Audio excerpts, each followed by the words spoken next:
আজকে আমি পুঁই শাকের ছেঁচড়া করব মাছের মাথা দিয়ে।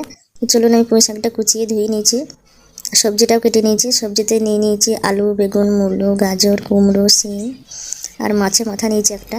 তো মাছের মাথাটা আমি নুন হলুদ মেখে নিলাম। তো কড়াইতে তেল দিয়ে দিয়েছি। আমি একটু ডালের বড়ি ভেজে নিলাম। ডালের বড়িটা আমার ভাজা হয়ে গেছে। এখন মাছের মাথাটা ভেজে নিচ্ছি।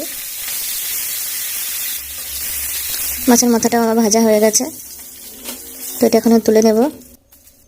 আমি তেজপাতা আর ফোড়ন দিয়ে দিলাম, আর দিয়ে দিলাম কিছুটা রসুন ফোড়ন, আর দিয়ে দিলাম সবজি কাটাগুলো। আমি একটু ভেজে নিলাম। তারপরে আমি শাকটা দিয়ে দিলাম। শাকটা দেখুন আমার হেজে এসছে। এখন আমি মশলাগুলো দিয়ে দেবো।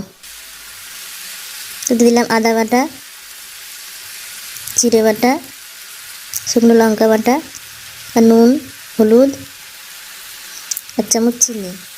এখন আমি ভালোভাবে এটা মিশিয়ে নিয়ে ঢাকা দিয়ে রেখেছিলাম।